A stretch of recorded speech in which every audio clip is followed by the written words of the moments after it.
ನಮಸ್ಕಾರ ಸ್ನೇಹಿತರೆ, ನಾನು ನಿಮ್ಮ ಉದಯ್ ಸರ್. ಮತ್ತೆ ಇವತ್ತು ನಾವು ಎನ್ ಸಿ ಆರ್ ಟಿಗೆ ಸಂಬಂಧಪಟ್ಟಂಗೆ ಈ ಜೈನಿಸಂ ಮತ್ತು ಬೌದ್ಧಿಸಂಗೆ ಸಂಬಂಧಪಟ್ಟಂಗೆ ನೆಕ್ಸ್ಟ್ ವಿಡಿಯೋವನ್ನ ಮತ್ತೆ ನಾವು ತಗೊಂಬರಕ್ಕೆ ಪ್ರಯತ್ನ ಮಾಡಿದೀವಿ. ಹಾಗಾದ್ರೆ ನೆಕ್ಸ್ಟ್ ಬರುವಂತ ಒಂದು ಕಾನ್ಸೆಪ್ಟು ಬುದ್ಧಿಸಂ ಮತ್ತೆ ಜೈನಿಸಂಗೆ ಸಂಬಂಧಪಟ್ಟಂಗೆ ಮತ್ತೆ ನಾವು ಪ್ರಶ್ನೋತ್ತರ ಮಾಲಿಕೆ ಏನಿದೆ ಇದ್ರ ಬಗ್ಗೆ ನಾವು ಮತ್ತೆ ವಿಷಯಗಳನ್ನ ನೋಡೋಕೆ ಟ್ರೈ ಮಾಡ್ತಾ ಹೋಗೋಣ. ಬನ್ನಿ ಮತ್ತೆ ನಾವು ಎನ್ ಸಿ ಆರ್ ಟಿಗೆ ಸಂಬಂಧಪಟ್ಟಂಗೆ ಕ್ವಶನ್ ಅಂಡ್ ಆನ್ಸರ್ಸ್ ಏನಿದಾವೆ ಅವುಗಳ ಬಗ್ಗೆ ಮತ್ತೆ ಇವತ್ತು ನಾವು ಬುದ್ಧಿಸಂ ಮತ್ತು ಜೈನಿಸಂ ಸಂಬಂಧಪಟ್ಟಂಗೆ ಕ್ವಶನ್ಗಳನ್ನು ಮತ್ತೆ ನಾವು ಚರ್ಚೆ ಮಾಡ್ತಾ ಅವುಗಳನ್ನು ತಿಳ್ಕೊಳ್ತಾ ಅವುಗಳನ್ನು ಮತ್ತೆ ನಾವು ಹೊಸದಾಗಿ ಕೆಲವೊಂದು ಏನಾದ್ರು ಕಾನ್ಸೆಪ್ಟ್ಗಳಿದ್ರೆ ಅವುಗಳ ಬಗ್ಗೆ ಚರ್ಚೆನ ಮಾಡ್ತಾ ನಾವು ಈ ಜೈನಿಸಂ ಮತ್ತು ಬೌದ್ಧಿಸಂ ಸಂಬಂಧಪಟ್ಟಂಗೆ ಹೊಸ ವಿಷಯಗಳನ್ನ ತಿಳಿತಾ ಹೋಗೋಣ. ಬನ್ನಿ ಹಾಗಾದ್ರೆ ಇಲ್ಲಿ ಫಸ್ಟ್ ಒಂದು ಪ್ರಶ್ನೆಗೆ ಹೋಗೋಣ. ನಾವು match the following list correctly and choose the correct code ಅಂತ ಇದೆ. ಅಂದ್ರೆ ಇಲ್ಲಿ ಒಂದು ನಾವು ಮ್ಯಾಚ್ ದ ಫಾಲೋಯಿಂಗ್ ಕೊಟ್ಟಿದೀವಿ, ಅವುಗಳನ್ನ ಕೋಡ್ ಮೂಲಕವಾಗಿ ಸರಿಯಾದ ಪದವನ್ನು ನಾವು ಹುಡುಕಿ ಅಂತ ಇದ್ದಾರೆ. ಅದರಲ್ಲಿ ಬರ್ತಕ್ಕಂಥದ್ದು ಎಂ ಟಿ ಸೀಟ್ ಬುದ್ಧ ಅಂತ ಇದೆ, ವೀಲ್ ಅಂತ ಇದೆ, ನೆಕ್ಸ್ಟ್ ಆಮೇಲೆ ಈ ಸ್ತೂಪ ಅಂತ ಇದೆ, ನೆಕ್ಸ್ಟ್ ಬೋಧಿ ಟ್ರೀ ಅಂತ ಇದೆ. ಅಂದ್ರೆ ಇಲ್ಲಿ ಇಂಪಾರ್ಟೆಂಟ್ ಬರ್ತಕ್ಕಂಥದ್ದು ಖಾಲಿ ಸೀಟು ಅಂದ್ರೆ ಎಂಟಿ ಸೀಟ್ ಅಂತೀವಿ, ಚಕ್ರ, ಸ್ತೂಪ, ಬೋಧಿ ವೃಕ್ಷ ಅಂತೀವಿ. ಹಾಗಾದ್ರೆ ಇದ್ರ ಅಪೋಸಿಟ್ ಏನ್ ಕೊಟ್ಟಾರೆ, ಬುದ್ಧನ ಜ್ಞಾನೋದಯ, ಬುದ್ಧನ ಧ್ಯಾನ, ಮಹಾಪರಿನಿರ್ವಾಹಣ, ಬುದ್ಧನ ಮೊದಲ ಧರ್ಮೋಪದೇಶ. ಹಾಗಾದ್ರೆ ಇವುಗಳನ್ನ ಸರಿಯಾಗಿ ಹೊಂದಿಸಿ ಅಂತ ಕೊಟ್ಟಿದ್ದಾರೆ. ಇವುಗಳನ್ನ ಈ ಕಡೆ ನೋಡ್ಕೊಂಡು ಆ ಕಡೆ ಬಿ ಪಟ್ಟಿಯಲ್ಲಿ ಏನಿದೆ ಇವುಗಳಿಗೆ ಮ್ಯಾಚ್ ಮಾಡ್ರಿ ಅಂತ, ಮ್ಯಾಚ್ ದ ಫಾಲೋಯಿಂಗ್ ಸರಿಯಾಗಿ ಕೋಡನ್ನು ಆರಿಸಿ ಅಂತ ಇದೆ. ಹಾಗಾದ್ರೆ ಚಕ್ರ ಅಂತ ಬಂದಾಗ ಧರ್ಮ ಚಕ್ರ ಅಂತ ಕರ್ಕೊಳ್ತೀವಿ. ಅದನ್ನು ಚಕ್ರ ಅಂತ ಬಂದಾಗ ನೋಡ್ರಿ, ಈ ಒಂದು ಕಾನ್ಸೆಪ್ಟ್ ನೋಡ್ಕೊಳ್ತಾ ಹೋಗ್ತೀವಿ ನಾವು. ಚಕ್ರ ಅಂತ ಬಂದಾಗ ಇದನ್ನ ನಾವು ಧರ್ಮ ಚಕ್ರ ಅಂತ ಕರ್ಕೊಳ್ತೀವಿ, ಧರ್ಮ ಚಕ್ರ. ಹಾಗಾದ್ರೆ ಧರ್ಮ ಚಕ್ರ ಯಾವುದಕ್ಕೆ ಸಂಬಂಧಿಸಿದೆ? ಧರ್ಮ ಚಕ್ರ ಅಂತೀವಿ, ಅಥವಾ ಧರ್ಮ ಚಕ್ರ ಪರಿವರ್ತನ ಅಂತ ಕರೀತಾರೆ. ಧರ್ಮ ಚಕ್ರ ಪರಿವರ್ತನ ಅಂತ ಕರ್ಕೊಳ್ತಾರೆ, ಧರ್ಮ ಚಕ್ರ ಪರಿವರ್ತನ. ಹಾಗಾದ್ರೆ ಇದು ಅಪೋಸಿಟ್ ವರ್ಡ್, ಇದಕ್ಕೆ ಏನ್ ಸೇರುತ್ತೆ? ಹಾಗಾದ್ರೆ ಧರ್ಮಚಕ್ರಕ್ಕೆ ಬಂದದೀತ ಮೊದಲ ಬೋಧನೆ ಏನಿದೆ ಇದನ್ನ ನಾವು ಧರ್ಮಚಕ್ರ ಅಂತ ಕರ್ಕೊಳ್ತೀವಿ. ಮೊದಲ ಬೋಧನೆ ಇಲ್ಲಾಗುತ್ತೆ ಅಂದ್ರೆ ಇರ್ತದ್ದು ಸಾರನಾಥದಲ್ಲಿ ಮೊದಲ ಬೋಧನೆ ಆಗುತ್ತೆ. ಎಲ್ಲಿ ಬೋಧನೆ ಆಗುತ್ತೆ? ಸಾರನಾಥದಲ್ಲಿ ಮೊದಲ ಬೋಧನೆ ಆಗುತ್ತೆ. ಇದನ್ನ ಧರ್ಮಚಕ್ರ ಪರಿವರ್ತನ ಅಂತ ಕರ್ಕೊಳ್ತೀವಿ. ಹಾಗಾದ್ರೆ ಇದು ಧರ್ಮಚಕ್ರ. ಹಾಗಾದ್ರೆ ಈ ಮೊದಲ ಬೋಧನೆ ಅಂತ ಬಂದಾಗ ಇದನ್ನ ನಾವು ಇಂಪಾರ್ಟೆಂಟ್ ಧರ್ಮಚಕ್ರ ಅಂತ ಬಂದಾಗ ಈಗ ನೋಡ್ರಿ, ಧರ್ಮಚಕ್ರ ಅಂತ ಬಂದಾಗ ಎಷ್ಟು ಕಡ್ಡಿಗಳನ್ನು ಒಳಗೊಂಡಿದೆ ಧರ್ಮಚಕ್ರ? ಗೌತಮ ಬುದ್ಧನ ಧರ್ಮಚಕ್ರ 8 ಕಡ್ಡಿಗಳನ್ನು ಒಳಗೊಂಡಿದೆ.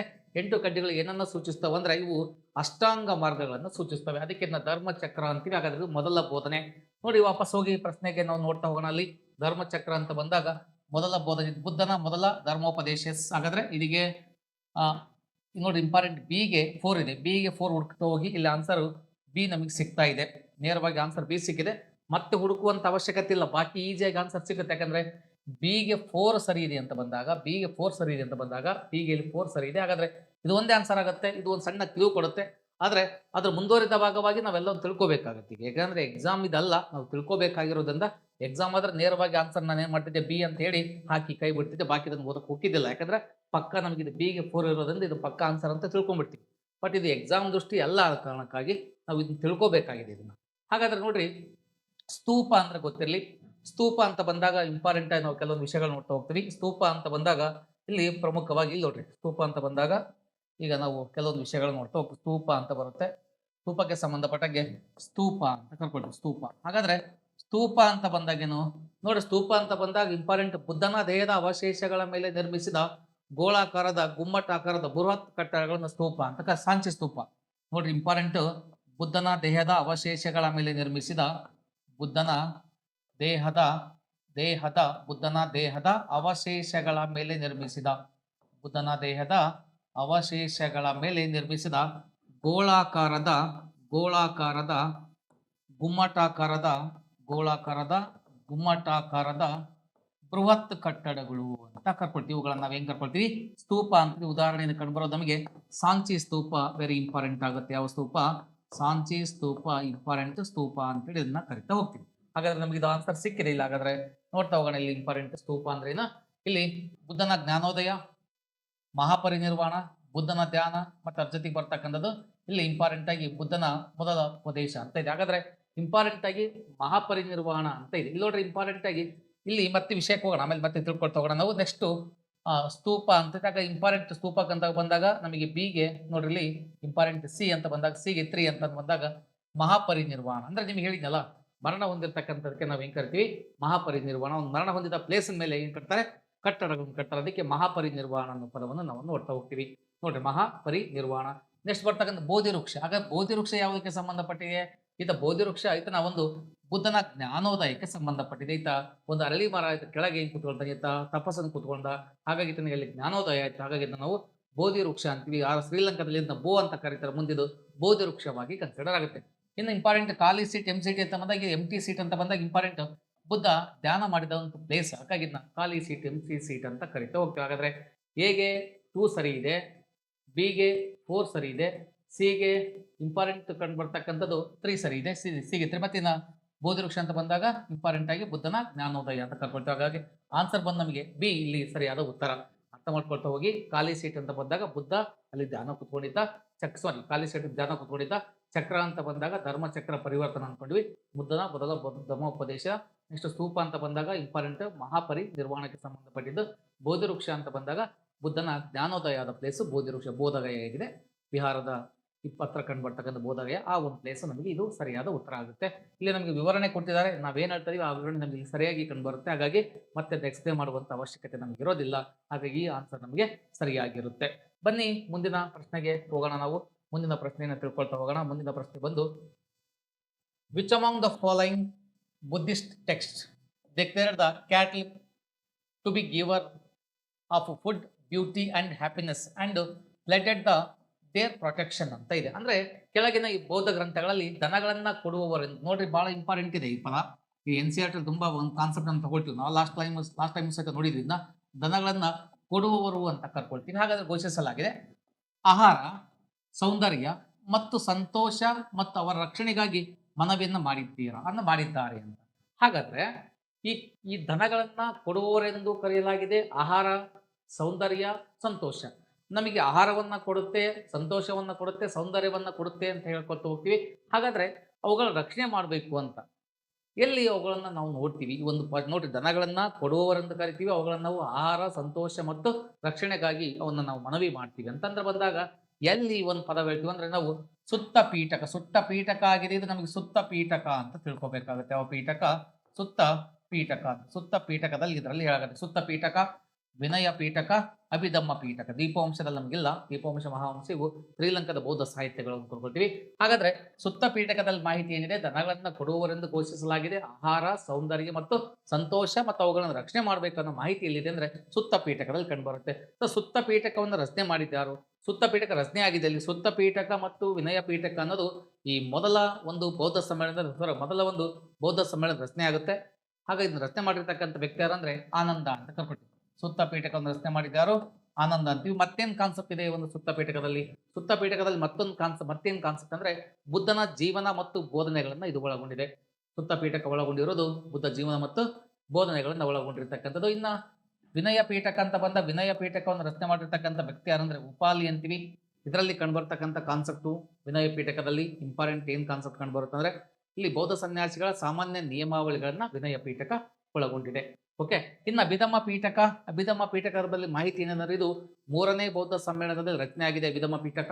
ಹಾಗಾದ್ರೆ ಇದರಲ್ಲಿ ಏನು ಕಾನ್ಸೆಪ್ಟ್ ಇದೆ ಅಂದ್ರೆ ಇಂಪಾರ್ಟೆಂಟ್ ಆಗಿ 3ನೇ ಬೌದ್ಧ ಸಮ್ಮೇಳನದಲ್ಲಿ ನಡೆದಂತ ವಿಷಯಗಳನ್ನ ಕುರಿತು ಅಭಿಧಮ್ಮ ಪೀಠಕದಲ್ಲಿ ನಮಗೆ ತಿಳಿಸಲಾಗಿದೆ ಅನ್ನೋದನ್ನ ನಾವು ಇಲ್ಲಿ ತಿಳ್ಕೊಳ್ತೀವಿ. ಇನ್ನು ದೀಪವಂಶ ಅಂತ ಏನಿದೆ? ದೀಪವಂಶ ಅಂತ ಬಂದಾಗ ಸಹಜವಾಗಿ ನಾವು ಇಲ್ಲಿ ಏನು ಇಂಪಾರ್ಟೆಂಟ್ ಹೇಳ್ತಾ ಹೋಗ್ತೀವಿ ಅಂದ್ರೆ ಈ ಅಶೋಕ ತನ್ನ ಮಕ್ಕಳಾದ ಮಹೇಂದ್ರ ಮತ್ತು ಸಂಘಮಿತ್ರರನ್ನ ಬೌದ್ಧ ಧರ್ಮದ ಪ್ರಚಾರಕ್ಕಾಗಿ ಶ್ರೀಲಂಕಾಕ್ಕೆ ಕಳಿಸಿದ ಬಗ್ಗೆ ಮಾಹಿತಿ ಹೇಳ್ತಕ್ಕಂಥ ದೀಪವಂಶ ಮತ್ತು ಮಹಾವಂಶ ಅಂತೀವಿ. ಇವು ಶ್ರೀಲಂಕಾದ ಬೌದ್ಧ ಸಾಹಿತ್ಯಗಳು ಅಂತೀವಿ. ಹಾಗಾದ್ರೆ ಈ ದನಗಳನ್ನ ಕೊಡುವವರೆಂದು ಘೋಷಿಸಲಾಗಿದೆ. ಆಹಾರ, ಸೌಂದರ್ಯ ಮತ್ತು ಸಂತೋಷ ಮತ್ತು ಇದರ ರಕ್ಷಣೆಗಾಗಿ ಮನವಿ ಮಾಡಿದರೆ ಎಲ್ಲಿ ಕಂಡು ಬರ್ತಂದ್ರೆ ಸುತ್ತ ಪೀಠಕದಲ್ಲಿ ಕಂಡು ಬರುತ್ತೆ. ಯಾವ ಪೀಠಕ? ಸುತ್ತ ಪೀಠಕ ನಮಗೆ ಇಂಪಾರ್ಟೆಂಟ್ ಆದ ಒಂದು ಗ್ರಂಥ ಅಂತೇಳಿ ಇದನ್ನ ನಾವು ಕರೀತಾ ಹೋಗ್ತೀವಿ. ಹಾಗಾದ್ರೆ ಇದರಲ್ಲಿ ಏನಿದೆ ಮಾಹಿತಿ ನೋಡ್ರಿ. ಇಂಪಾರ್ಟೆಂಟ್ ಆಗಿ ಇವು ಬುದ್ಧನ ಒಂದು 10,000ಕ್ಕೂ ಹೆಚ್ಚು ಬೋಧನೆಗಳ ಸಂಗ್ರಹವಾಗಿದೆ. ಇದನ್ನ ಮೂಲತಃ ಪಾಳಿ ಭಾಷೆಯಲ್ಲಿತ್ತು ಅಂತ ಕರಿತೀವಿ. ಅಹಿಂಸೆ ಮತ್ತು ಪ್ರಾಣಿಗಳ ಪಾವಿತ್ರತೆಗೆ ಒತ್ತು ನೀಡುವುದೊಂದಿಗೆ ಬುದ್ಧನ ಒಂದು ಉಪದೇಶದ ಬಗ್ಗೆನೂ ಸಹಿತ ಇದು ಮಾಹಿತಿಯನ್ನು ಹೇಳ್ತಾ ಹೋಗುತ್ತೆ. ಓಕೆನಾ? ಬನ್ನಿ ಮುಂದಿನ ಒಂದು ಪ್ರಶ್ನೆಗೆ ಹೋಗುವಂತ ಪ್ರಯತ್ನ ಮಾಡೋಣ ನಾವು. Which among the following ancient rulers of the India was or were, ನೋಡಿ, antagonist to Buddhism and projected the followers of Buddhism ಅಂತ ಇದೆ. ಅದರಲ್ಲಿ prosecuted the followers and Buddhism ಅಂತ ಬರುತ್ತೆ. ಅಂದ್ರೆ ಅರ್ಥೇನು? ಭಾರತದ ಈ ಕೆಳಗಿನ ಪ್ರಾಚೀನ ಆಡಳಿತಗಾರರಲ್ಲಿ ಯಾರು ಬೌದ್ಧ ಧರ್ಮಕ್ಕೆ ವಿರೋಧಿಗಳಾಗಿದ್ರು ಮತ್ತು ಬೌದ್ಧ ಧರ್ಮದ ಅನುಯಾಯಿಗಳನ್ನ ಹಿಂಸಿಸಿದ್ರು ಅಂತ. ಈಗ ಬಹಳ ಇಂಪಾರ್ಟೆಂಟ್ ಕಾನ್ಸೆಪ್ಟ್ ಇದು. ಇಂಪಾರ್ಟೆಂಟ್ ಆಗಿ ನಮಗೆ ಟಾಪಿಕ್ ನಂಬರ್ 9 ಇದೆ. ಮತ್ತೆ ಇದು ನ್ಯೂ NCERT ಫಸ್ಟ್ PUC ಅಲ್ಲಿ ಇರ್ತಕ್ಕಂಥ ಒಂದು ಕಾನ್ಸೆಪ್ಟ್. ಹಾಗಾದ್ರೆ ಏನ್ ಹೇಳ್ತಾರೆ ಇದು ಒಂದು ಕಾನ್ಸೆಪ್ಟ್ ಅಲ್ಲಿ ಏನಿದೆ ಅಂದ್ರೆ, ಬೌದ್ಧ ಧರ್ಮವನ್ನ ವಿರೋಧ ಮಾಡಿರ್ತಕ್ಕಂಥ ರಾಜರು ಮತ್ತು ಅವರ ಅನುಯಾಯಿಗಳನ್ನು ಹಿಂಸೆ ಕೊಟ್ಟವರು ಯಾರು ಅಂತ ಇದೆ.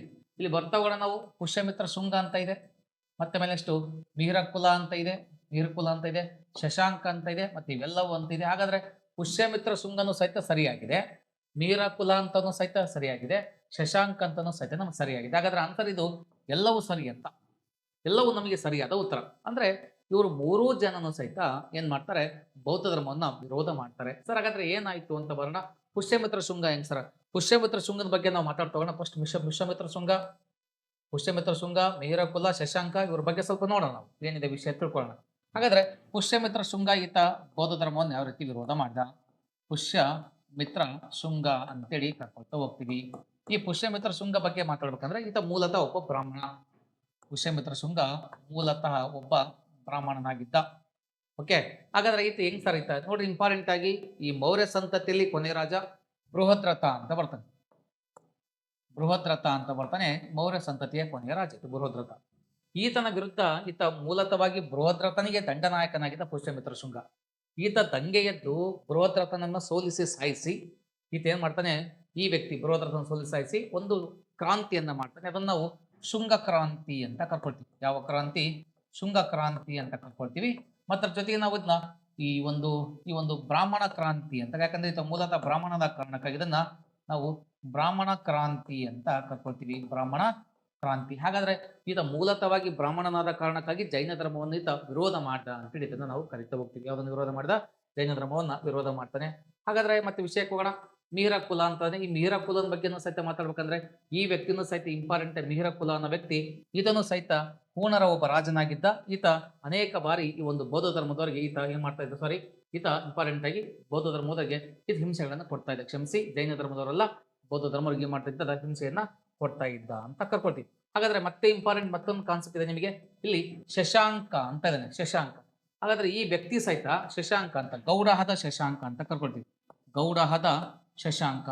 ಹಾಗಾದ್ರೆ ಗೌಡಹದ ಶಶಾಂಕ ಅಂತ ಬಂದಾಗ ಗೌಡಹದ ಶಶಾಂಕ ಅಂತ ಬರ್ಕೊಳ್ತೀವಿ. ಈ ಗೌಡಹದ ಶಶಾಂಕ ಏನಿದೆ, ಗೌಡ ಅಂದ್ರೆ ಈಗಿನ ಬಂಗಾಳಕ್ಕಾಗಿನ ಕಾಲಕ್ಕೆ ಗೌಡಹ ಅಂತ ಕರಿತಾ ಇದ್ರು. ಈಗಿನ ಬಂಗಾಳಕ್ಕಾಗಿನ ಕಾಲಕ್ಕೆ ಏನ್ ಕರಿತಾ ಇದ್ರು? ಗೌಡಹ ಅಂತಿದ್ರು. ಈ ಗೌಡದ ಶಶಾಂಕ ಈ ಒಂದು ಬೋಧಿ ವೃಕ್ಷವನ್ನ ಬೇರು ಸಮೇತ, ನೋಡ್ರಿ, ಬೋಧಿ ವೃಕ್ಷ ಅಂತ ಏನ್ ಕರಿತೀವಿ, ಅರಳಿ ಮರ ಅಂತ ಕರಿತೀವಿ. ಬೋಧಿ ವೃಕ್ಷವನ್ನ ಬೇರು ಸಮೇತ ಕಿತ್ತು ಹಾಕಲು ಆದೇಶಿಸಿದವನು. ಬೇರು ಸಮೇತ ಕಿತ್ತು ಹಾಕಲು ಆದೇಶಿಸಿದವನು ಯಾರಂದ್ರೆ, ಕಿತ್ತು ಹಾಕಲು ಆದೇಶಿಸಿದಂತ ವ್ಯಕ್ತಿ ಯಾರಂದ್ರೆ ಶಶಾಂಕ.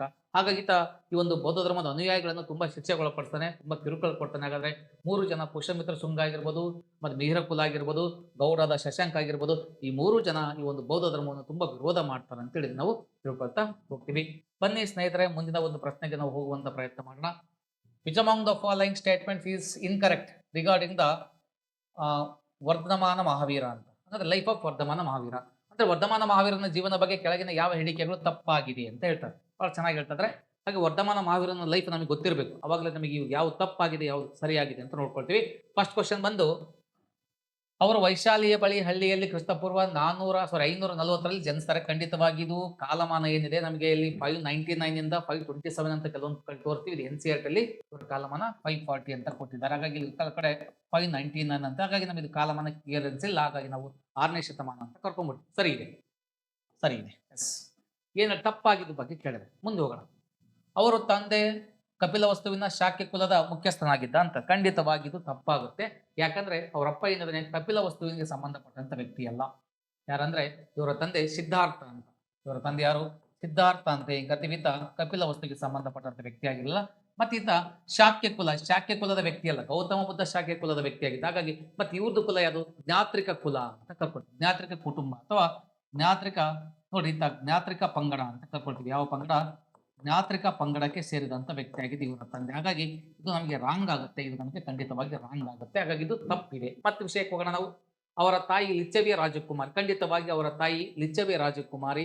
ಯಾಕಂದ್ರೆ ಇಂಪಾರ್ಟೆಂಟ್ ಮಹಾವೀರ ತ್ರಿಶಿಲಾದೇವಿ ಅಂತ ಏನ್ ಕರಿತೀವಿ, ತ್ರಿಶಿಲಾದೇವಿ ಲಿಚ್ಚವಿಯ ರಾಜಕುಮಾರಿ, ತ್ರಿಶಿಲಾದೇವಿ ಅಂತ ಕರ್ಕೊಳ್ತೀವಿ. ಲಿಚ್ಚವಿಯ ರಾಜಕುಮಾರಿಯಾಗಿದ್ದು ಇದು ನಮಗೆ ಸರಿಯಾದ ಒಂದು ಉತ್ತರ ಆಗುತ್ತೆ. ಮತ್ತೆ ಆರಂಭದಲ್ಲಿ ಅವರು ಮನೆಯವರು ಜೀವನವನ್ನ ಅಂದ್ರೆ ನಡೆಸಿದ್ರು. ನೋಡಿ ಇಂಪಾರ್ಟೆಂಟ್, ಆರಂಭದಲ್ಲಿ ಅವರು ಮನೆಯವರು ಜೀವನವನ್ನ ನಡೆಸಿದ್ರು ಅಂತ ಬಂದಾಗ ಇಂಪಾರ್ಟೆಂಟ್ ಆಗಿ ಇಲ್ಲಿ ನೋಡ್ರಿ, in the beginning A light off the house holders ಅಂತ, ಅಂದ್ರೆ ಇವರು ಆರಂಭದಲ್ಲಿ ಮನೆಯವರ ಜೀವನ ನಡೆಸ್ತಾ ಹೋಗ್ತಾರೆ. ಇವೆಲ್ಲ ಇದು ಸಹಿತ ನಮಗೆ ಸರಿಯಾದ ಉತ್ತರ ಆಗುತ್ತೆ. ಹಾಗಾದ್ರೆ ಇಲ್ಲಿ ಆನ್ಸರ್ ಯಾವ್ದಾಗುತ್ತೆ? ಅವರ ತಂದೆ ಕಪಿಲವಸ್ತುವಿನ ಶಾಕ್ಯ ಕುಲದ ಮುಖ್ಯಸ್ಥ ಆಗಿದ್ದ ಅಂತ ಹೇಳ್ತೀವಿ. ಹಾಗಾದ್ರೆ ಇದು ನಮಗೆ ಸರಿಯಾದ ಉತ್ತರ ಆಗುತ್ತೆ. ಇದು ತಪ್ಪಾಗಿದೆ, ಇದು ನಮಗೆ ತಪ್ಪಾಗಿದೆ, ಬಿ ತಪ್ಪಾಗಿದೆ. ಹಾಗಾಗಿ ಇಲ್ಲಿ ಆನ್ಸರ್ ಏನಿದೆ ಬಿ ಅಂತ ನಮಗೆ ಕಂಡು ಬರುತ್ತೆ. ಖಂಡಿತವಾಗಿ ಇದು ನಮಗೆ ಆನ್ಸರ್ ಏನಾಗುತ್ತೆ, ಬಿ ಸರಿಯಾದ ಉತ್ತರವಾಗಿ ನಮಗೆ ಕಂಡು ಬರುತ್ತೆ. ಸ್ನೇಹಿತರೆ, ಬನ್ನಿ ಮುಂದಿನ ಪ್ರಶ್ನೆಗೆ ಹೋಗುವಂತ ಪ್ರಯತ್ನ ಮಾಡೋಣ ನಾವು. ಇನ್ Jainism the term Kaivalya denotes ಅಂತ ಇದೆ, ಕೈವಲ್ಯ ಡಿನೋಟ್ಸ್ ಅಂತ ಇದೆ. ಹಾಗಾದ್ರೆ ಜೈನ ಧರ್ಮದಲ್ಲಿ ಕೈವಲ್ಯ, ಇದು ಇಂಪಾರ್ಟೆಂಟ್ ಆಗಿ ನಾವು ತಿಳ್ಕೊಬೇಕು. ಕೈವಲ್ಯ ಅಂತ, ಇದು ಕೈವಲ್ಯ, ಇದು ಕೈವಲಯ ಆಗಿದ್ದು ಕೈವಲ್ಯ ಎಂಬ ಪದವು ಏನನ್ನ ಸೂಚಿಸುತ್ತದೆ ಅಂತ. ಅಂದ್ರೆ ಇದು ಟಾಪಿಕ್ ನಂಬರ್ 4 ಅಲ್ಲಿದೆ. ನೀವು NCERT ಅಲ್ಲಿ ಕಂಡು ಬರ್ತಕ್ಕಂಥ ಕಾನ್ಸೆಪ್ಟ್ ಇದು. ಪರಿಪೂರ್ಣ ಜ್ಞಾನ, ವಿಜಯಶಾಲಿ, ನೋವು ಮತ್ತು ದುಃಖದಿಂದ ವಿಮೋಚನೆ, ತೀರ್ಥಂಕರರು ಅಂತ ಇದೆ. ಹಾಗಾದ್ರೆ ಇಲ್ಲಿ ಸಂಪೂರ್ಣ ಜ್ಞಾನ ಅನ್ನೋ ಪದ ಸ್ವಲ್ಪ ನಮ್ಗೆ ಯಾಕೋ ಟಚ್ ಆಗುತ್ತೆ. ಯಾಕಂದ್ರೆ ಕೇವಲಿನ್ ಅಂದ್ರೆ ಸಹಿತ ಸಂಪೂರ್ಣ ಜ್ಞಾನ ಅಂತ. ಕೇವಲಿನ್ ಅಂದ್ರೆ ಸಂಪೂರ್ಣ ಜ್ಞಾನ ಅಂತ ಮೀನಿಂಗ್. ಕೇವಲಿನ್ ಅಂದ್ರೆ ಸಂಪೂರ್ಣ ಜ್ಞಾನ. ವಿಜಯಶಾಲಿ ಎಂಬ ಪದ ನಮ್ಗೆ ಯಾಕೋ ಮ್ಯಾಚ್ ಆಗ್ತಾ ಇಲ್ಲ. ನೋವು ಮತ್ತು ದುಃಖದಿಂದ ವಿಮೋಚನೆ ಸ್ವಲ್ಪ ಯಾಕೋ ನಮ್ಗೆ ಇದು ಸಿಗ್ತಾ ಇದೆ. ತೀರ್ಥಂಕರ್ ಎಂಬ ಕಲ್ಪನೆ ಸಮ. ಹಾಗಾಗಿ ಇಲ್ಲಿ ಎರಡು ಆನ್ಸರ್ಗಳು ನಮ್ಗೆ ಸ್ವಲ್ಪ ನಿಯರ್ ಅನಿಸ್ತವೆ. ಹಾಗಾದ್ರೆ ಕೇವಲಿನ್ ಅಂದ್ರೆ ಸಂಪೂರ್ಣ ಜ್ಞಾನ, ಪರಿಪೂರ್ಣ ಜ್ಞಾನ. ಹಾಗಾದ್ರೆ ಕೈವಲ್ಯ ಅಂದ್ರೂ ಸಹಿತ ಜ್ಞಾನನೇ. ಇಲ್ಲಿ ಕೈವಲ್ಯ ಅಂದ್ರೆ ವಿಶಿಷ್ಟವಾದ ಒಂದು ಮೀನಿಂಗ್ ನೋಡ್ಕೊಳ್ತೀವಿ ನಾವು. ನೋವು ಮತ್ತು ದುಃಖದಿಂದ ವಿಮೋಚನೆ ಅಂತ ಅಂದ್ರೆ ಒಬ್ಬ ವ್ಯಕ್ತಿ ನೋವು ಮತ್ತು ದುಃಖಗಳನ್ನು ಹೊಂದ್ಕೊಂಡು ಕೊನೆಗೆ ಇಲ್ಲಿ ವಿಮೋಚನೆ ಹೊಂದುವಂತ ಕಲ್ಪನೆ ನಮಗೆ ಈ ಕೈವಲ್ಯ ಎಂಬ ಪದವನ್ನು ಸೂಚಿಸುತ್ತದೆ. ಹಾಗಾದ್ರೆ ಬನ್ನಿ ವಿಷಯಕ್ಕೆ ಹೋಗೋಣ ನಾವು. ಜೈನ ಧರ್ಮದಲ್ಲಿ ಕೈವಲ್ಯ ಎಂಬ ಪದವು ನೋವು ಮತ್ತು ದುಃಖದಿಂದ ವಿಮೋಚನೆಯನ್ನ ಸೂಚಿಸುತ್ತದೆ. ನೋಡ್ರಿ, ವರ್ಷಗಳ ತಪಸ್ಸು ಮತ್ತು ಮಧ್ಯಸ್ಥಿಕೆಯ ನಂತರ ಮಹಾವೀರನು ಕೈವಲ್ಯವನ್ನ ಹೊಂದಿದ, ಜ್ಞಾನವನ್ನ ಹೊಂದಿದ ಅಥವಾ ಕೈವಲ್ಯ ಮೂಲಕ ಅವರು ದುಃಖ ಮತ್ತು ಸಂತೋಷವನ್ನ ಗೆದ್ರು ಅಂತ. ಅಂದ್ರೆ ಈ ಕಾರಣದಿಂದಾಗಿ ಅವನನ್ನು ನಾವು ಮಹಾವೀರ್ ಅಥವಾ ಮಹಾನ್ ವೀರ ಅಥವಾ ಜಿನ ಎಂದು ಕರೆಯುತ್ತೇವೆ. ಹಾಗಾದ್ರೆ ನೆನ್ಪಿಟ್ಕೊಳ್ರಿ, ಕೇವಲಿಂದ ಅಂದ್ರೆ ಬೇರೆ, ಕೈವಲ್ಯ ಅಂದ್ರೆ ಬೇರೆ ಅಂತ.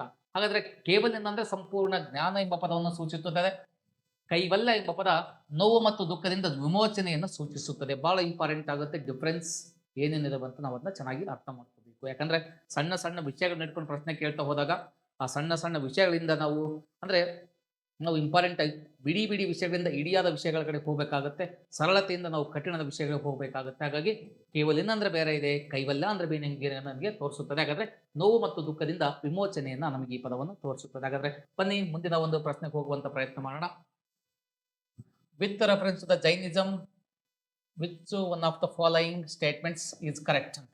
ಹಾಗಾದ್ರೆ ಇದರ ಕೆಳಗೆ ಒಂದು ಸ್ಟೇಟ್ಮೆಂಟ್ ಕೊಟ್ಟಿವಿ, ಯಾವುದು ಸರಿಯಾಗಿದೆ ಅಂತ ಕೇಳ್ತಾ ಇದ್ದಾರೆ ಇಲ್ಲಿ. ಹಾಗಾದ್ರೆ ಜೈನ ಧರ್ಮಕ್ಕೆ ಸಂಬಂಧಿಸಿದಂತೆ ಕೆಳಗಿನ ಯಾವ ಹೇಳಿಕೆಗಳು ಸರಿಯಾಗಿದೆ? ಹಾಗಾದ್ರೆ ವಿಷಯಕ್ಕೆ ಹೋಗೋಣ ನಾವು. ಈ ಒಂದು ಹೇಳಿಕೆಗಳು ನೋಡ್ತಾ ಹೋಗೋಣ, ಆನ್ಸರ್ ಬಗ್ಗೆ ಆಮೇಲೆ ನೋಡೋಣ. ಫಸ್ಟ್ ಯಾವುದು ಸರಿಯಾಗಿದೆ ಅಂತ ನೋಡೋಣ. ಮಹಾವೀರ ಜೈನ ಧರ್ಮದ 22ನೇ ತೀರ್ಥಂಕರ ಕಂಪ್ಲೀಟ್ ಆಗಿ ರಾಂಗ್ ಆಗುತ್ತೆ. ಯಾಕಂದ್ರೆ 22ನೇ ತೀರ್ಥಂಕರ ಇದನ್ನಲ್ಲ. 22ನೇ ತೀರ್ಥಂಕರ ಬಂದು ನೇಮಿನಾಥ ಅಥವಾ ಅರಿಷ್ಟ ನೇಮಿ ಅಂತ ಕೊಡ್ತೀವಿ. ಅದನ್ನ ಸಿಂಬಲ್ ಬಂದು ಶಂಕು. ಇವನನ್ನ ಮಹಾಯಾನ, ಹೀನಯಾನ ಎಂದು ಕರೆಯಲಾಗಿದೆ. ಎರಡೂ ಪಂಗಡಗಳಿಗೆ ವಿಂಗಡಿಸಲಾಗಿದೆ. ಹಾಗಾಗಿ ಹೀನಯಾನ, ಮಹಾಯಾನ ಕಂಡುಬರೋದು ಬೌದ್ಧ ಧರ್ಮದಲ್ಲಿ. ಇಲ್ಲಿ ಕಂಡುಬರೋದು ಶ್ವೇತಾಂಬರ ಮತ್ತು ದಿಗಂಬರ ಅಂತ ಕಂಡುಬರ್ತವೆ. ಹೀನಯಾನ, ಮಹಾಯಾನ, ವಜ್ರಾಯನ ಕಂಡುಬರೋದು ಬೌದ್ಧ ಧರ್ಮದಲ್ಲಿ. ಇಲ್ಲಿ ಬರೋದು ಯಾವ್ದ್ರಿ? ಶ್ವೇತಾಂಬರ ಮತ್ತು ಜೈನಂಬರ, ದಿಗಂಬರ ಅಂತ ಕಂಡುಬರುತ್ತೆ. ಇದು ಸಹಿತ ನಮಗೆ ರಾಂಗ್ ಆದ ಒಂದು ಉತ್ತರವಾಗುತ್ತೆ. ಸರಿಯಾದ ಹೇಳಿಕೆಗಳು. ಮತ್ತೆ ವಿಷಯ ಹೋಗೋಣ. ಇಂಪಾರ್ಟೆಂಟ್ ಆಗಿ ಜೈನ ಧರ್ಮವು ಮೌರ್ಯ ಚಕ್ರವರ್ತಿ ಚಂದ್ರಗುಪ್ತನ ಪ್ರೋತ್ಸಾಹವನ್ನು ಅನುಭವಿಸಿತು ಅಂತ. ಖಂಡಿತವಾಗಿ ಚಂದ್ರಗುಪ್ತ ಮೌರ್ಯ ಏನಿದೆ ಈತ ಜೈನ ಧರ್ಮಕ್ಕೆ ಅಪಾರ ಒಂದು ಪ್ರೋತ್ಸಾಹವನ್ನು ಕೊಡ್ತಾನೆ. ಇದು ನಮಗೆ ಸರಿಯಾದ ಉತ್ತರ ಆಗುತ್ತೆ. ಮತ್ತೆ ವಿಷಯಕ್ಕೆ ಹೋಗೋಣ. ಜೈನ ಧರ್ಮದ ಆರಂಭಿಕ ಹಂತದಲ್ಲಿ ಜೈನರು ಬೌದ್ಧರಂತಲ್ಲದೆ ಚಿತ್ರಗಳನ್ನ ಪೂಜೆ ಮಾಡ್ತಿದ್ರು. ಖಂಡಿತವಾಗಿ ಇದು ನಮಗೆ ತಪ್ಪಾಗುತ್ತೆ. ಯಾಕಂದ್ರೆ ಆರಂಭದಲ್ಲಿ ಅವರು ಏನ್ ಮಾಡ್ತಿದ್ದಿಲ್ಲ, ಚಿತ್ರಗಳನ್ನ ಪೂಜೆ ಮಾಡ್ತಿದ್ದಿಲ್ಲ. ಹಾಗಾಗಿ ಇದು ನಮಗೆ ತಪ್ಪಾಗುತ್ತೆ. ಹಾಗಾಗಿ ವಿಷಯಕ್ಕೆ ಹೋಗೋಣ ನಾವು. ಜೈನ ಧರ್ಮವು ಮೌರ್ಯ ಚಕ್ರವರ್ತಿ ಚಂದ್ರಗುಪ್ತನ ಪ್ರೋತ್ಸಾಹವನ್ನು ಅನುಭವಿಸುತ್ತೆ. ಖಂಡಿತವಾಗಿ ಜೈನ ಧರ್ಮ ಏನಿದೆ ಈ ಚಂದ್ರಗುಪ್ತ ಮೌರ್ಯನ ಒಂದು ಪ್ರೋತ್ಸಾಹವನ್ನು ಅನುಭವಿಸುತ್ತೆ. ಯಾಕೆ ಸರ್ ಅಂತ ಬಂದಾಗ ಇಂಪಾರ್ಟೆಂಟ್ ಆಗಿ ಇಲ್ಲಿ ಮುಂದಿನ 12 ವರ್ಷಗಳ ಕಾಲ ಭೀಕರವಾದ ಬರಗಾಲ ಬರುತ್ತೆ ಅಂತ ತಿಳಿದಾಗ ಚಂದ್ರಗುಪ್ತ ಮೌರ್ಯ ಅನೇಕ ಭದ್ರಭಾವವನ್ನು ಕರ್ಕೊಂಡು, ಅನೇಕ ಅನುಯಾಯಿಗಳನ್ನು ಕರ್ಕೊಂಡು ಉತ್ತರ ಭಾರತವನ್ನು ಬಿಟ್ಟು ದಕ್ಷಿಣ ಭಾರತಕ್ಕೆ ಬಂದಾಗ ಈ ದಕ್ಷಿಣ ಭಾರತಕ್ಕೆ ಬಂದ ದಕ್ಷಿಣ ಭಾರತದ ಅನೇಕ ಮನೆತನಗಳು ಈ ಒಂದು ಜೈನ ಧರ್ಮಕ್ಕೆ ಅಪಾರವಾದ ಪ್ರೋತ್ಸಾಹವನ್ನು ಕೊಡ್ತವೆ. ಹಾಗಾಗಿ ಮೌರ್ಯ ಧರ್ಮಕ್ಕೆ ತನ್ನದೇ ಆದ ಒಂದು ಪ್ರೋತ್ಸಾಹವನ್ನು ಕೊಟ್ಟ ಅನ್ನೋ ಕಾನ್ಸೆಪ್ಟ್ ನಮಗೆ ಸರಿಯಾಗಿದೆ. ಹಾಗಾದ್ರೆ ಸಿ ಮಾತ್ರ ಇಲ್ಲಿ ಸರಿಯಾದ ಉತ್ತರ ಅಂತ ಹೇಳಿ ಕರಿತಾ ಹೋಗ್ತೀವಿ. ಸಿ ನಮಗೆ ಸರಿಯಾಗಿದೆ. ಇದು ಎಕ್ಸ್ಪ್ಲೇನ್ ಏನಿದೆ ಸೇಮ್ ಆಸ್ ಇಟ್ ಈಸ್ ನಮಗೆ ಕಂಡುಬರುತ್ತೆ. ವಿಷಯಕ್ಕೆ ಹೋಗುವಂತ ಪ್ರಯತ್ನ ಮಾಡೋಣ. ನೆಕ್ಸ್ಟ್ ಪ್ರಶ್ನೆಗೆ ಹೋಗೋಣ. Among the following which given the credit of caring Jainism south India ಅಂತ ಇದೆ. ಅಂದ್ರೆ ಕ್ಯಾರಿಂಗ್ ಅಂತ. ಹಾಗಾದ್ರೆ ಈ ಕೆಳಗಿನವರಲ್ಲಿ ದಕ್ಷಿಣ ಭಾರತದಲ್ಲಿ ಜೈನ ಧರ್ಮವನ್ನ ಹರಡಿದ ಕೀರ್ತಿ ಯಾರಿಗೆ ಸಲ್ಲುತ್ತದೆ? ಖಂಡಿತವಾಗಿ ಸುಧರ್ಮನ್, ಇಂದ್ರಭೂತಿ, ಭದ್ರಬಾಹು, ಸ್ಥೂಲಭದ್ರ. ಆಗ ಇವರು ಸಂಬಂಧ ಇಲ್ಲ ರೀ, ಇವರು ಸಂಬಂಧ ಇಲ್ಲ, ಸ್ಥೂಲಭದ್ರನ ಸಂಬಂಧ ಇಲ್ಲ. ಇತ್ತು ಉತ್ತರ ಭಾರತಕ್ಕೆ ಫೇಮಸ್ ಇದ್ದ ಸ್ಥೂಲಭದ್ರ. ಈ ಭದ್ರಬಾಹು ದಕ್ಷಿಣ ಭಾರತಕ್ಕೆ ಸಂಬಂಧಿತ. ಹಾಗಾಗಿ ಇಂಪಾರ್ಟೆಂಟ್ ಆಗಿ ನಿಮಗೆ ಹೇಳಿದೆ ನಾನು, ಈ ಒಂದು ಮುಂದಿನ 12 ವರ್ಷ 200 ವರ್ಷಗಳ ಕಾಲ ಅಲ್ಲಿ ಮಗಧದ ಕ್ಷಾಮ ಬರ್ಬೋದು ಎಂಬ ಒಂದು ವಿಷಯ ಹೇಳ್ತೀವಿ. ಹಾಗಾಗಿ ಆತ ಏನ್ ಮಾಡ್ತಾನೆ, ಭದ್ರಬಾಹು ಉತ್ತರ ಭಾರತವನ್ನು ಬಿಟ್ಟು ದಕ್ಷಿಣ ಭಾರತಕ್ಕೆ ಬಂದು ದಕ್ಷಿಣ ಭಾರತದಲ್ಲಿ ಅನೇಕ ವರ್ಷಗಳ ಕಾಲ ಇದ್ದು ಇಲ್ಲಿ ಜೈನ ಧರ್ಮವನ್ನು ಪ್ರಚಾರ ಮಾಡ್ತಾ ಹೋಗ್ತಾನೆ. ಹಾಗಾಗಿ ಈತ ಭದ್ರಬಾಹು ಅಂತ ಹೇಳಿ ಕರಿತಾ ಹೋಗ್ತೀವಿ. ಈ ಒಂದು ಜೈನ ಧರ್ಮವನ್ನ ಉತ್ತರ ಭಾರತದಿಂದ ದಕ್ಷಿಣ ಭಾರತಕ್ಕೆ ಪ್ರಚಾರ ಮಾಡಿರ್ತಕ್ಕಂಥ ವ್ಯಕ್ತಿ ಯಾರಂದ್ರೆ ಈ ಭದ್ರಬಾಹು ಅಂತೇಳಿ ಇದನ್ನ ಕರಿತಾ ಹೋಗ್ತೀವಿ. ವಿಷಯಕ್ಕೆ ಹೋಗುವಂತ ಪ್ರಯತ್ನ ಮಾಡೋಣ. ಮುಂದಿನ ಪ್ರಶ್ನೆಗೆ ಹೋಗೋಣ ನಾವು. ಜೈನಿಸಂ ಪ್ರಚೇಸ್ ನೋಡ್ರಿ, ಇಂಪಾರ್ಟೆಂಟ್ ಆಗಿ 5 doctrines to its followers. Among this doctrines which among the following was added by the Mahavira ಅಂತ ಇದೆ. ಅಂದ್ರೆ ಜೈನ ಧರ್ಮವು ತನ್ನ ಅನುಯಾಯಿಗಳಿಗೆ 5 ಸಿದ್ಧಾಂತಗಳನ್ನು ಬೋಧಿಸುತ್ತದೆ. ಈ ಸಿದ್ಧಾಂತಗಳಲ್ಲಿ ಮಹಾವೀರರು ಕೆಳಗಿನ ಯಾವುದನ್ನ ಸೇರಿದರು ಅಂತ ಹೇಳ್ತಾರೆ. ಅಂದ್ರೆ ಈ ಜೈನ ಧರ್ಮ ಅನ್ನೋದೇನಿದೆ ಕೆಲವೊಂದು ಸಿದ್ಧಾಂತಗಳನ್ನ ಬೋಧಿಸುತ್ತದೆ. ಅದರಲ್ಲಿ ಮಹಾವೀರ ಅನ್ನೋದು ಯಾವುದನ್ನ ಇದರಲ್ಲಿ ಸೇರಿಸ್ತಾರೆ, ಅಂದ್ರೆ ಯಾವುದನ್ನು ಸೇರಿಸ್ತಾರೆ ಅಂತ ಬಂತು. ನೋಡ್ರಿ, ಇಂಪಾರ್ಟೆಂಟ್ ಬರ್ತಕ್ಕಂಥ ಹಿಂಸೆ ಮಾಡಬೇಡಿ, ಮಾತನಾಡಬೇಡಿ, ಖಂಡವನ್ನು ಗಮನಿಸಿ, ಆಸ್ತಿಯನ್ನ ಸ್ವಾಧೀನಪಡಿಸಿಕೊಳ್ಳಬೇಡಿ. ಎಸ್ಪೆಷಲಿ ನಿಮಗೆ ಅರ್ಥ ಮಾಡ್ಕೋಬೇಕಂದ್ರೆ ಸತ್ಯ, ಅಹಿಂಸೆ, ಆಸ್ತೇಯ, ಅಪರಿಗ್ರಹ ಅಂತ. ಅಪರಿಗ್ರಹ ಅಂತ ಬಂದಾಗ ನೋಡ್ರಿ, ಇಂಪಾರ್ಟೆಂಟ್ ಆಗಿ ನೋಡ್ರಿ, ಇಲ್ಲಿ ಹಿಂಸೆ ಮಾಡಬೇಡಿ ಅಂದ್ರೆ ಇಲ್ಲಿ ಅಹಿಂಸೆ ಅನ್ನೋ ಒಂದು ಪದವನ್ನು ಸೂಚಿಸುತ್ತದೆ. ಅಹಿಂಸೆ ಅಂತ. ಮಾತನಾಡಬೇಡಿ ಅನ್ನೋ ಕಾನ್ಸೆಪ್ಟ್ ನಾವು ಬಿಟ್ಬಿಡಿ. ನೆಕ್ಸ್ಟ್ ನೋಡ್ ತಗೋಣ ನಾವು. ಆಸ್ತಿಯನ್ನು ಸ್ವಾಧೀನಪಡಿಸ ಅಂದ್ರೆ ಸತ್ಯ, ಆಸ್ತೇಯ, ಅಪರಿಗ್ರಹ. ಅಪರಿಗ್ರಹ ಅಂತ ಬಂದಾಗ ಇಂಪಾರ್ಟೆಂಟ್ ಆಗಿ ಇದು ಅಪರಿಗ್ರಹ, ಅತಿಯಾದ ಸಂಪತ್ತನ್ನ ಹೊಂದಬಾರ್ದು ಅನ್ನೋ ಒಂದು ಕಾನ್ಸೆಪ್ಟ್ ಇದೆ.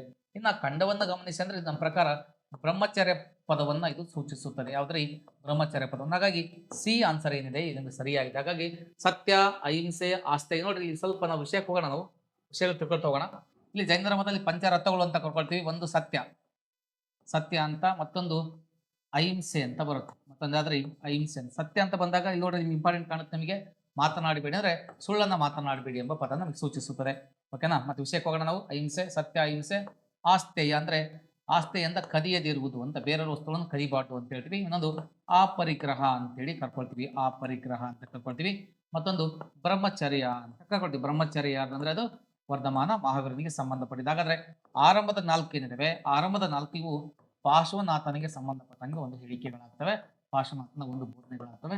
ಇನ್ನು ಬ್ರಹ್ಮಚರ್ಯ ಅನ್ನೋದು ಇದು ವರ್ಧಮಾನ ಮಹಾವೀರನಿಗೆ ಸಂಬಂಧಪಟ್ಟಂಗ ಒಂದು ಕಾನ್ಸೆಪ್ಟ್ ಆಗುತ್ತೆ. ವರ್ಧಮಾನ ಮಹಾವೀರನಿಗೆ ಸಂಬಂಧಪಟ್ಟಂತೆ ಆಗುತ್ತೆ. ಹಾಗಾದ್ರೆ ಆರಂಭದ 4 ಪಾರ್ಶ್ವನಾಥನಿಗೆ 23ನೇ ತೀರ್ಥಂಕರ ಪಾರ್ಶ್ವನಾಥಂದಾದ್ರೆ 24ನೇ ತೀರ್ಥಂಕರ ವರ್ಧಮಾನ ಮಹಾವೀರನಿಗೆ ಬ್ರಹ್ಮಚರ್ಯ ಎಂಬ ಕಾನ್ಸೆಪ್ಟ್ ನಾವು ಇಲ್ಲಿ ತಿಳ್ಕೊಳ್ತಾ ಹೋಗ್ತೀವಿ.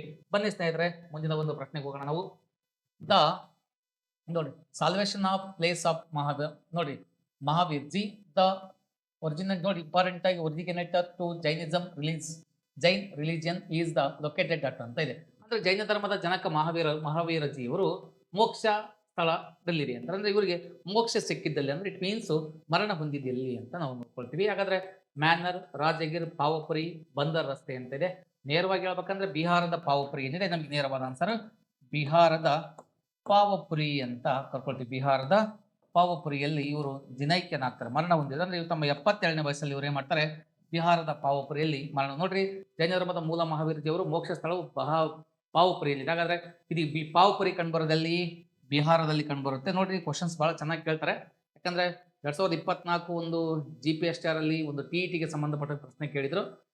ಪಾವಪುರಿ ಅನ್ನೋದು ಗುಜರಾತ್ ಅಂತ ಕೊಟ್ಟಿದ್ದು, ಸರಿ ನಾವು ತಪ್ಪು ಅಂತ ಕೇಳಿದ್ರು, ತಪ್ಪಾದ ಆನ್ಸರ್. ಹಾಗಾದ್ರೆ ಬಿಹಾರದಲ್ಲಿ ಕಂಡುಬರೋದು ಪಾವಪುರಿಯಲ್ಲಿದೆ, ನಳಂದ ಜಿಲ್ಲೆಯಲ್ಲಿ ಕಂಡುಬರುತ್ತೆ. ನೋಡಿ, ಬಿಹಾರದ ನಳಂದ ಜಿಲ್ಲೆಯಲ್ಲಿ ಇದು ಒಂದು ಕಂಡುಬರುತ್ತೆ.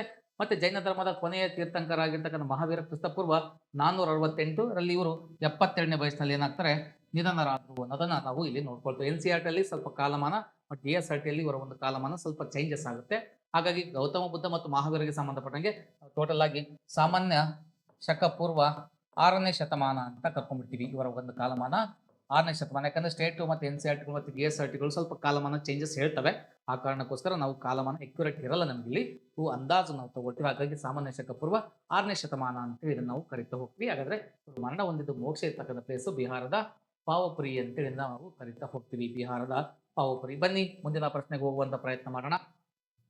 In the context of the religious history of India the term of ಬಸದಿ ರೆಫರ್ಸ್ ಟು ಅಂತ ಇದೆ.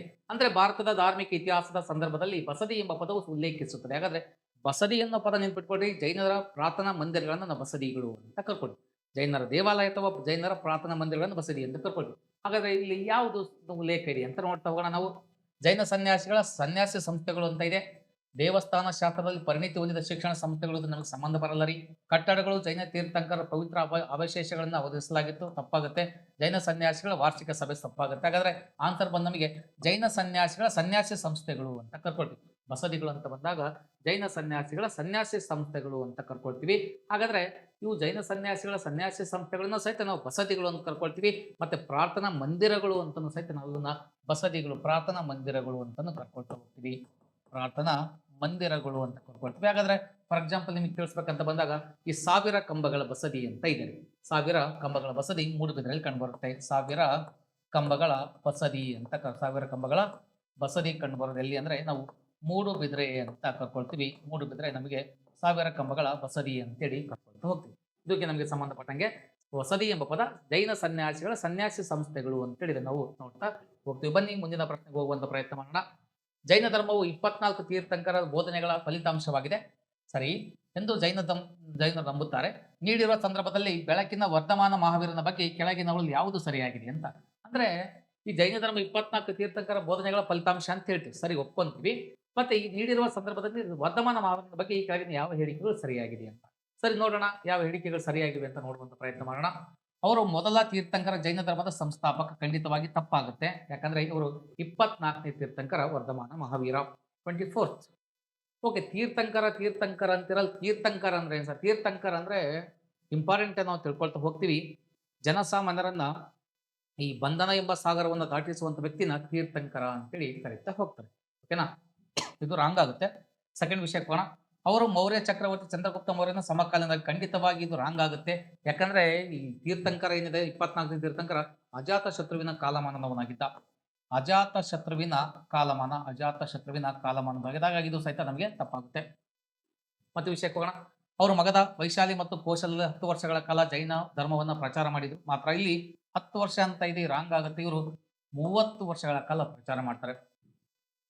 ವರ್ಧಮಾನ ಮಹಾವೀರ ಇವರು ಜ್ಞಾನೋದಯ ಆದ್ಮೇಲೆ ಜೈನ ಧರ್ಮವನ್ನು 30 years ವೈಶಾಲಿ, ಕೋಸಲ, ಮಗಧ, ಶ್ರಾವಸ್ತಿ ಮತ್ತು ಚಂಪ ಅನೇಕ ಕಡೆಗಳಲ್ಲಿ ಇವರು 30 years 30 ವರ್ಷಗಳ ಕಾಲ ಪ್ರಚಾರ ಮಾಡ್ತಾರೆ.